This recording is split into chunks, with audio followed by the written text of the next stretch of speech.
Sahasranam, of many thousands.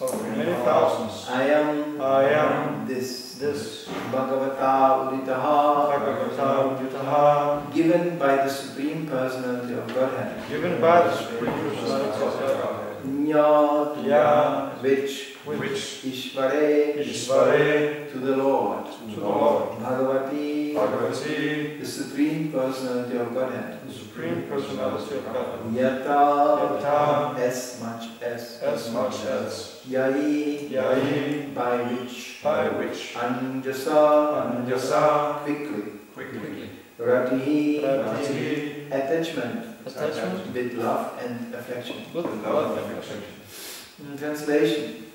Of the different processes recommended for disentanglement from material life, the one personally explained and accepted by the Supreme Personality of Godhead should be considered all perfect. That process is the performance of duties by which love for the Supreme Lord develops. Purport by Srila Prabhupada.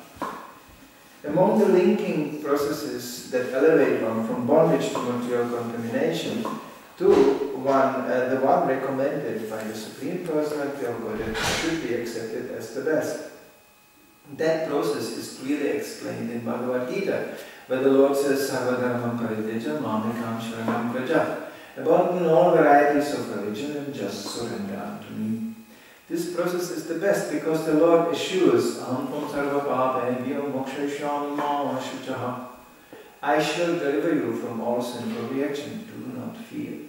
There is no need to be worried, for the Lord Himself assures that He will care for His devotee and save him from the reactions of sinful activities. Material bondage is a result of sinful activity. Therefore, since the Lord assures that He will dissipate the results of fruitive material activities, there is no need to be worried. This process of understanding one's position as a spirit soul and then engaging oneself in devotional service is therefore the best.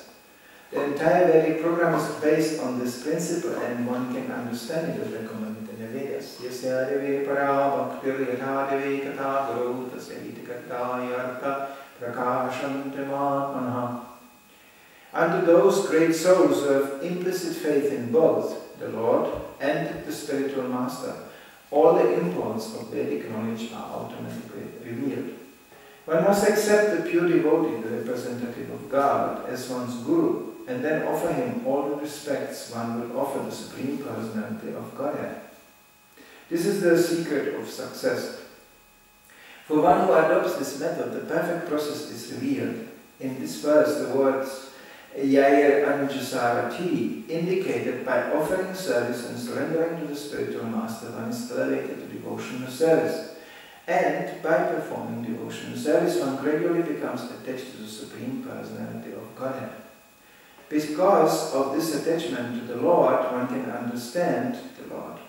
In other words, one can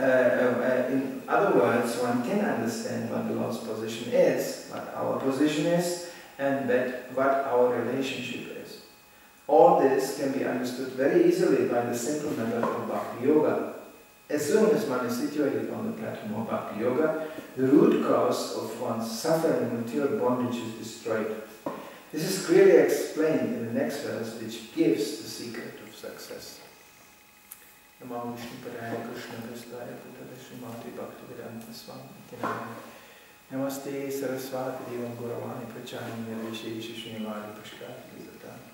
Of the different processes recommended for disentanglement from material life, the one personally explained and accepted by the Supreme Personality of Godhead should be considered all perfect.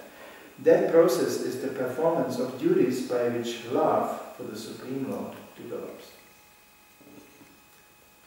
So here Prahlad Maharaj is establishing the basic platform how to progress in Krishna consciousness. It is not logically spoken, uncommon or unknown to us, because anytime we try to establish a relationship to somebody or enter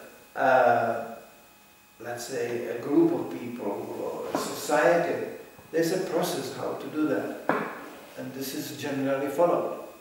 Amazingly, when people come to Krishna consciousness, everything is going to be different. You know, like anywhere you go, there's an authority. Anywhere. There's It's an authority. Authority means somebody who will tell you what to do, one way or another.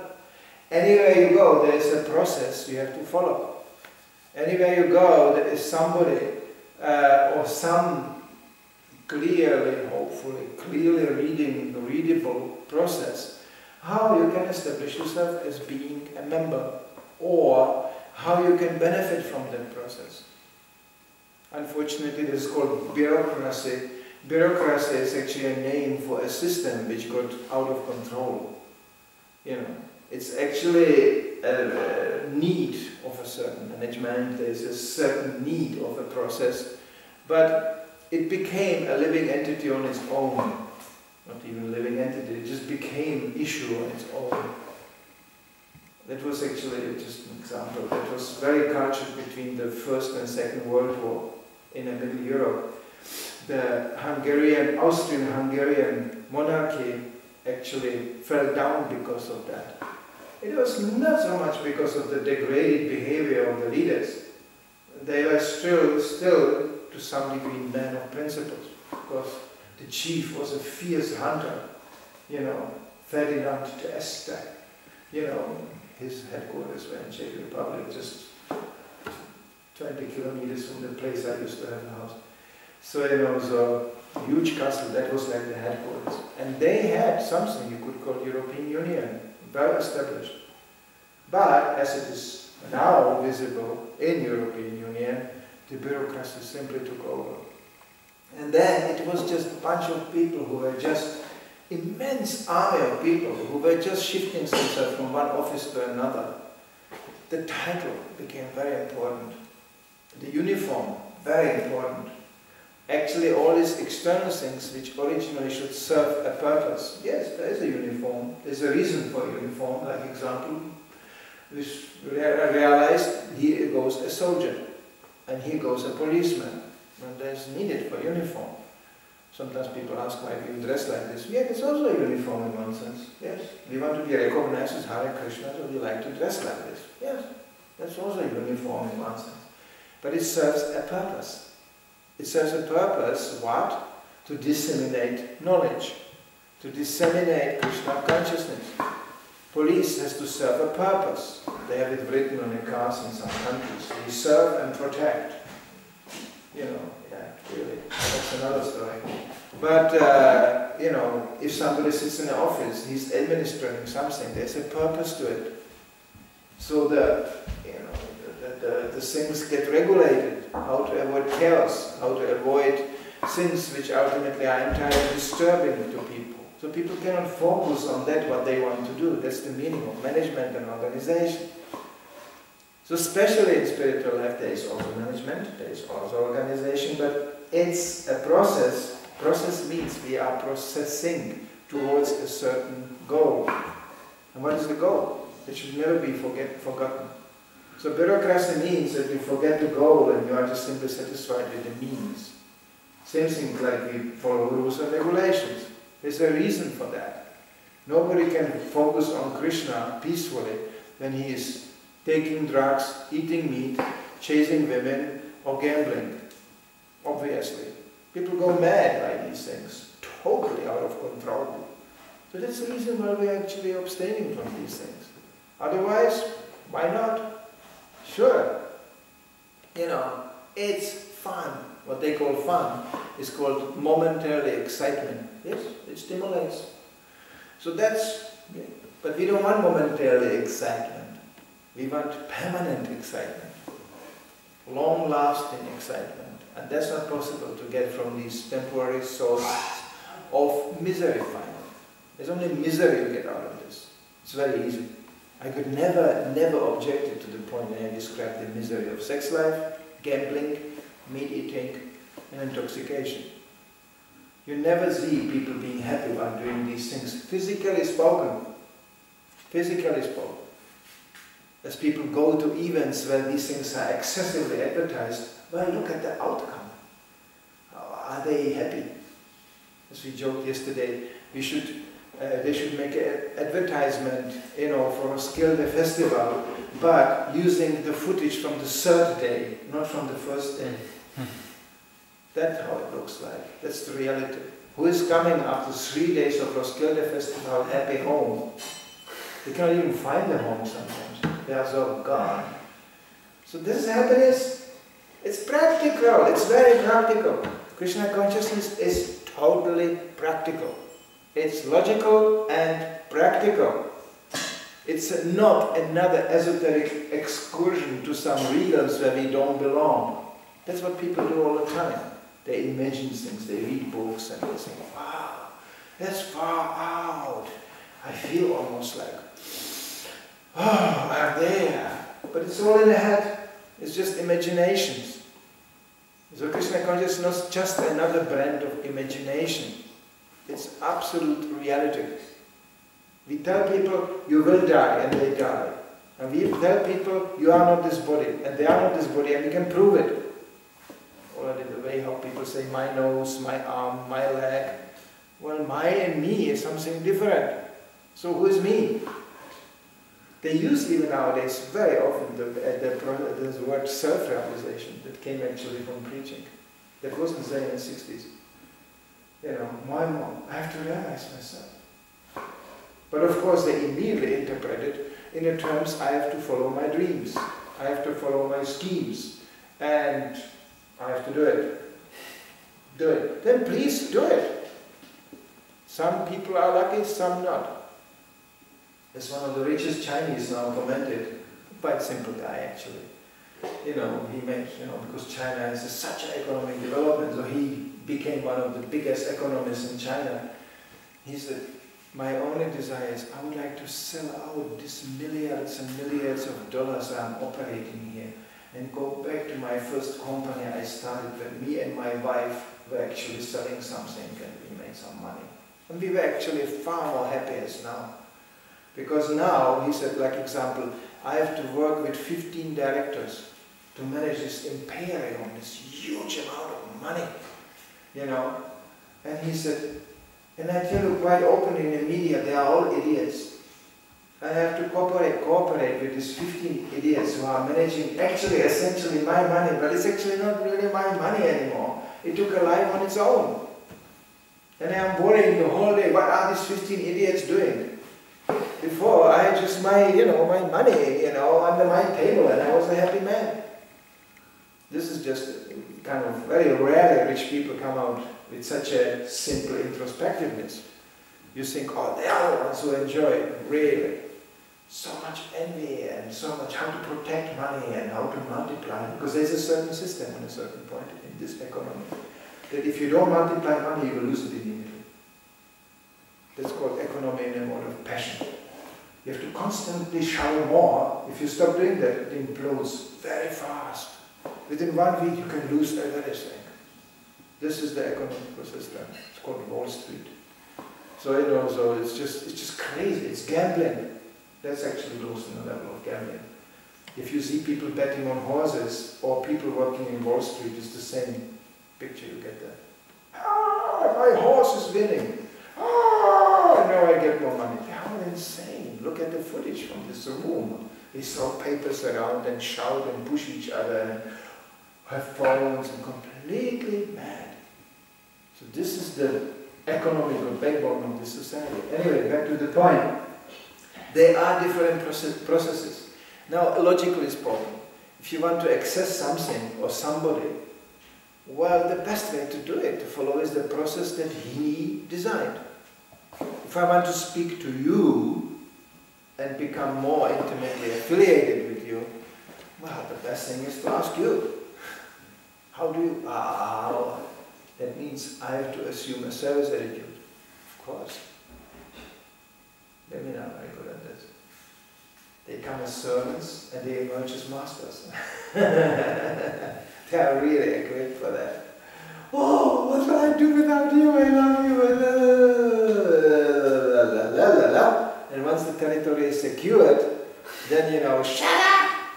Do this! Do that! I guess everybody has an experience of this. The more you deal with that, even one of my godbrothers, the sannyasi, said, it never stops amazing me how women are so nice when you speak to them and so horrible when you live with them. It's just, It's just switch, you know. Because it comes from this is me and this is mine. Once that concept is established, then it's vacant. And of course it's never me and mine, because you cannot possess a human being. It's not slavery. Anybody can walk out of the door and say bye-bye. So the classical, sound you can hear coming out of the advanced stages of marriages is, you idiot, you fool, you rascal, where are you going? Why are you leaving? You idiot, you fool, you rascal. You fool and idiot and rascal, you should stay here and listen every day how you are a fool, idiot and rascal. That's true. Why are you leaving? You aren't supposed to leave, you fool, idiot and rascal. That's called shooting yourself in your own foot. You are destroying the very same object you would like to possess. Simple. That means less intelligent brain. So when Krishna is advocating a process how to approach him, it's perfect. Why? Because God is perfect. Sorry. That's the meaning of God. Because otherwise if he wouldn't be perfect, he is no God. There's something missing. Nobody is same like him, nobody is above him, everybody is below him. Sorry. But that doesn't mean he is the ultimate tyrant. He's actually so liberal that he lets us fooling around without even us noticing that he exists. He is so liberal, he goes, yeah, you want to be little gods, running around, do it. I give you everything. He even supplies the means of illusion. I give you oxygen, I give you food, I give you everything, so you can be your own little god and play it here. It's incredibly liberal. Because he can do that. He is Atmarama, he is completely self-sufficient. He doesn't need anybody. So if you want to be an idiot, he can give you such an intelligence you will be idiot forever. I mean, brilliant idiot. I mean, the stupidity you see sometimes people exhibit, it's superhuman. You cannot be naturally stupid like this. You have to be empowered by God to be stupid like that. And such a conviction. So we should be very careful with two things. Determination and enthusiasm. Because they can come from the wrong source. Yes, Krishna is very liberal. You want to be determinedly stupid and very enthusiastic stupid? Well, I will give you. Krishna says, I will encourage you if you want. I will give you the faith. Faith is something you don't really create, it's given to you. Yeah, I believe in it with all my heart. Great.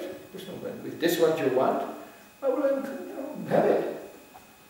But don't complain when that faith gets frustrated, because you follow the wrong process. If one follows the process given by Krishna, how to approach him properly, there cannot be a point of frustration, because God is not sadist.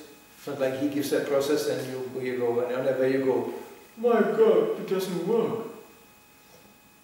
God doesn't send you to a dead-end road street, Yes, this is the way, back home, back to God, and you end up on a wall, standing there. And God goes, No. When Krishna says, this is how you get to me, that's how you get to him.